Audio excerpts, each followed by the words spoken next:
low while I pop a bottle off of your chain swinging, clang clang, and it costs a lot. Bitch, I'm always at the guala, yeah, and you are not badass beat. Keep on going till you hit the spot.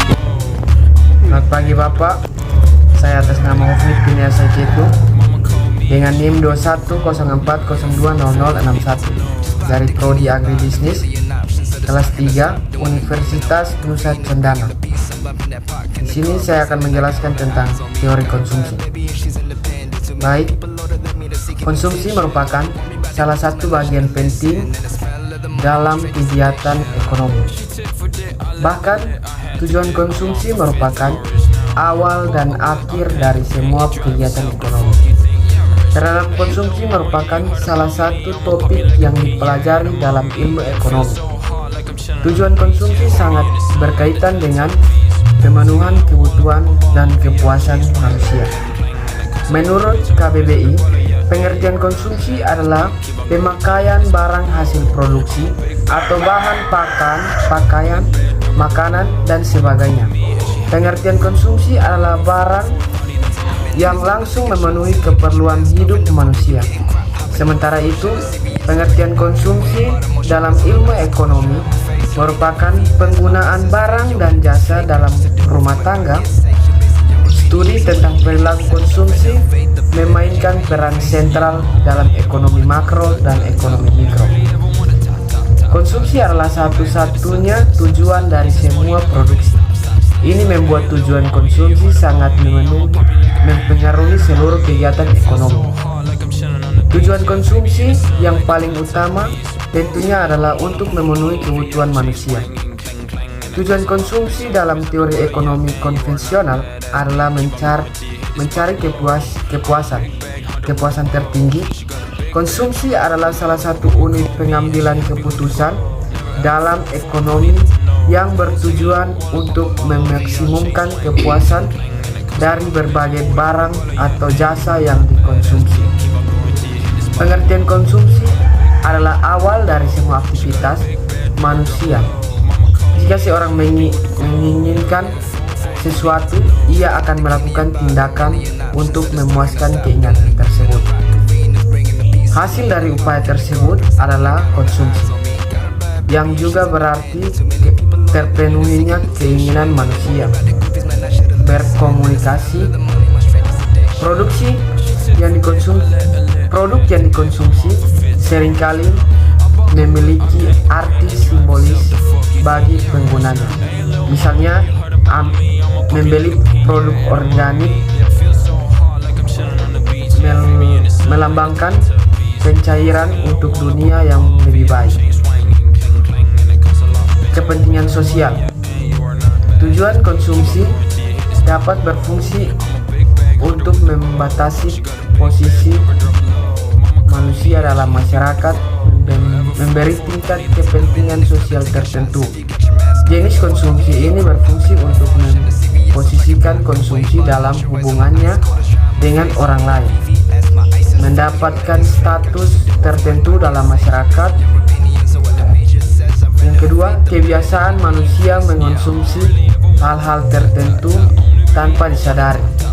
Karena kebiasaan, manusia tidak mempertanyakan pembelian tertentu. Karena itu adalah kebiasaan seumur hidup yang mencerminkan kebiasaan orang tua atau masyarakat pada umumnya.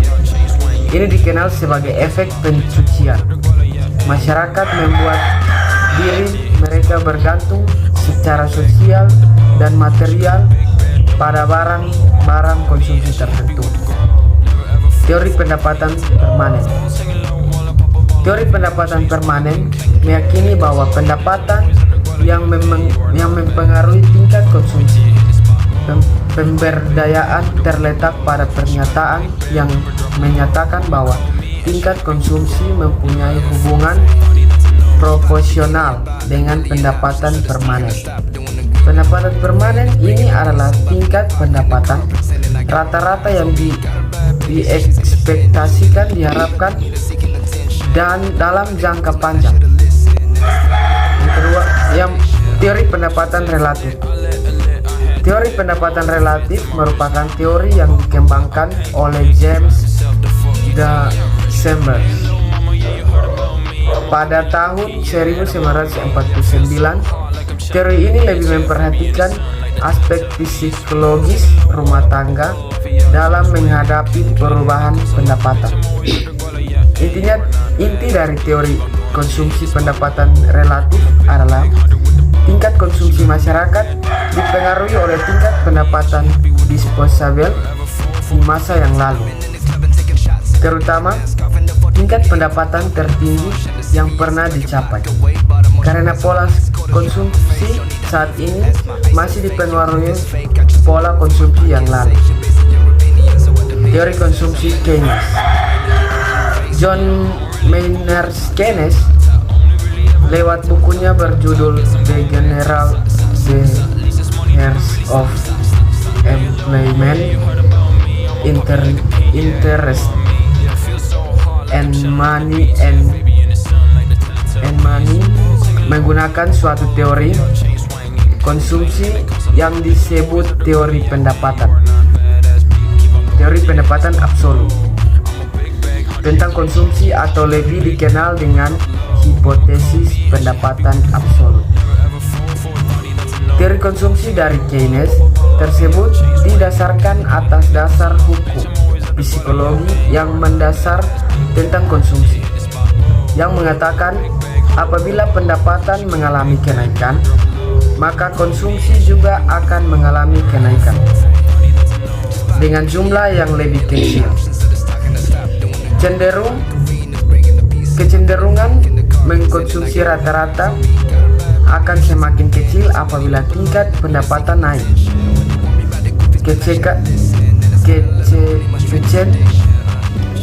Kecenderungan menabung rata-rata akan semakin besar apabila pendapatan naik.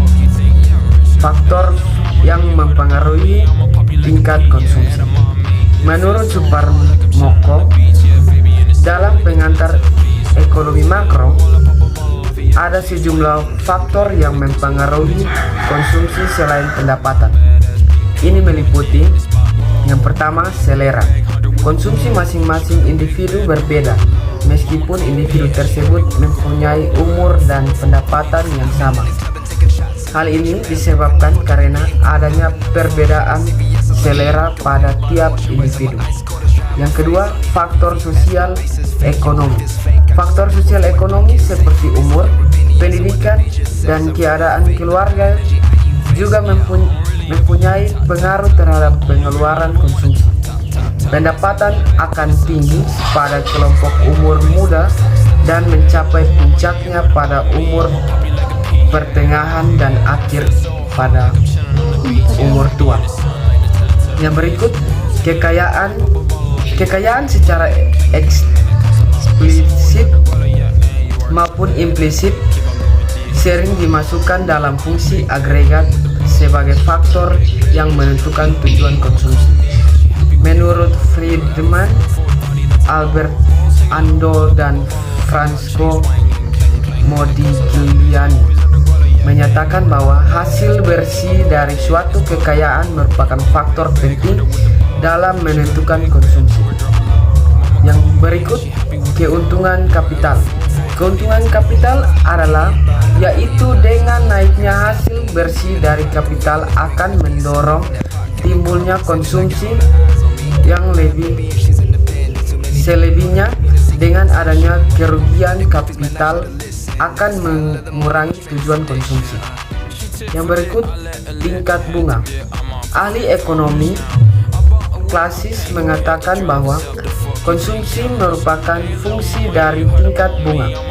Khususnya mereka percaya bahwa tingkat bunga mendorong tabungan, mengurangi konsumsi. Yang berikut, tingkat harga.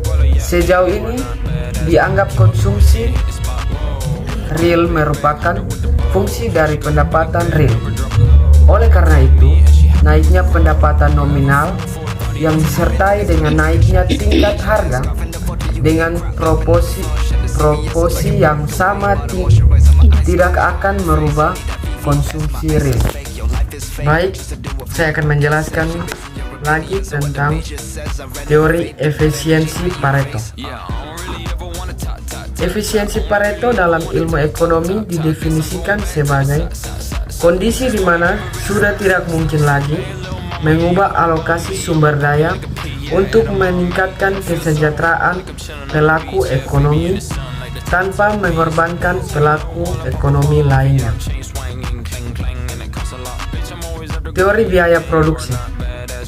Konsep dasar biaya produksi, setiap perusahaan harus memperhatikan biaya, baik itu perusahaan peternakan maupun perusahaan lainnya, karena setiap rupiah yang dikeluarkan akan mengurangi laba perusahaan.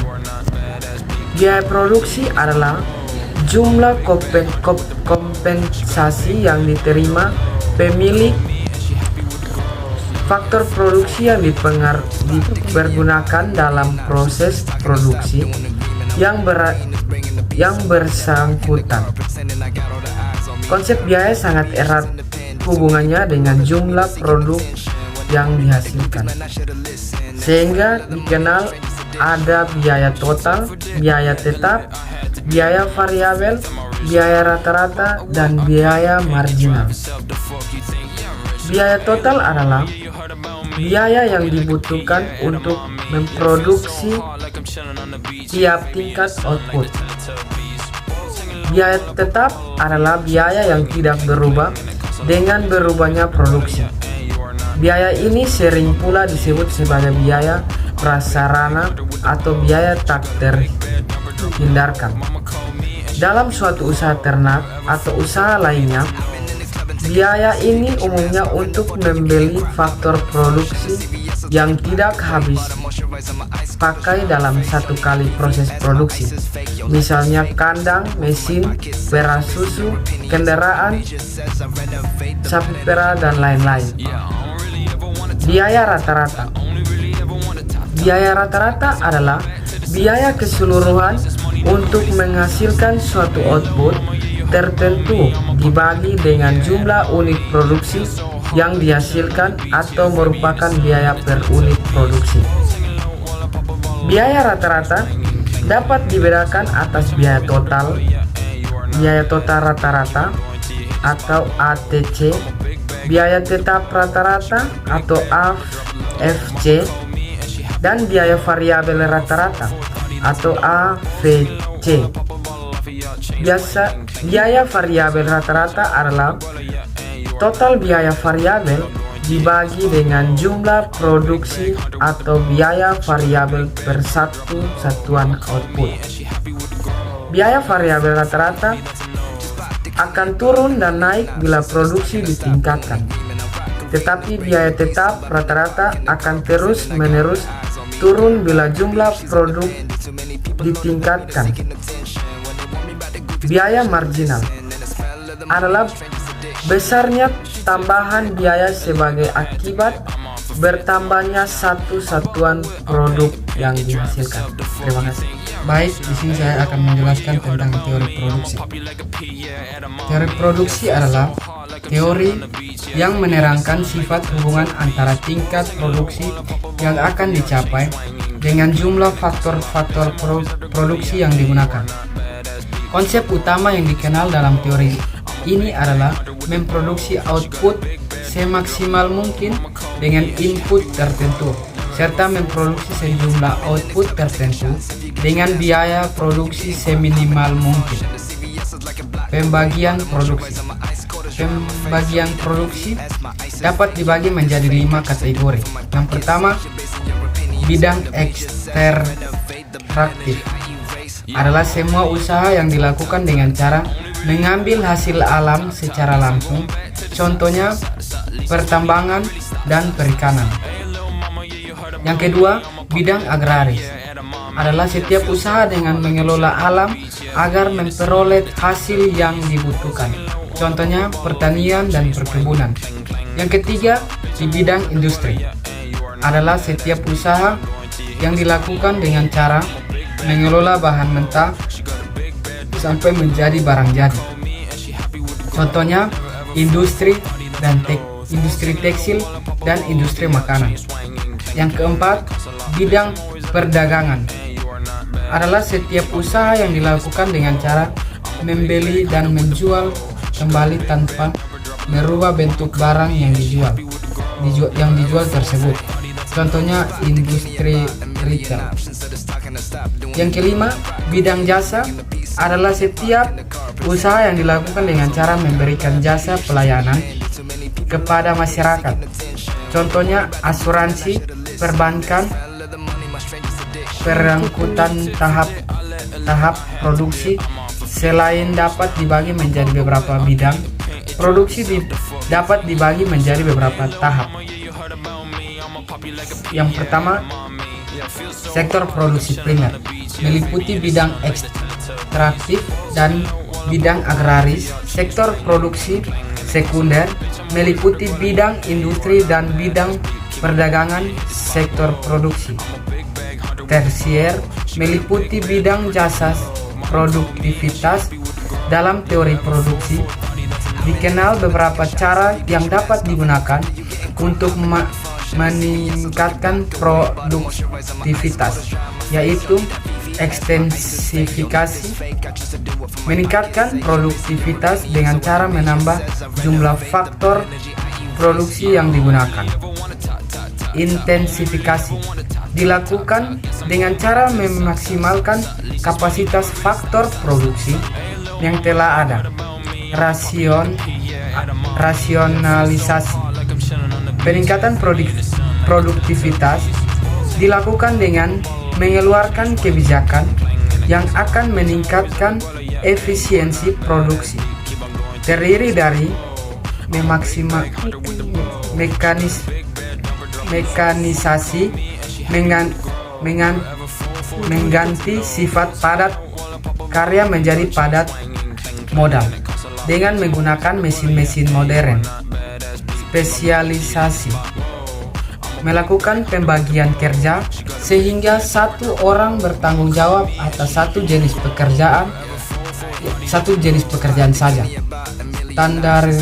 Standarisasi, membuat standar tertentu terhadap bentuk, ukuran, bobot, dan detail lainnya dari suatu produksi. Terima kasih.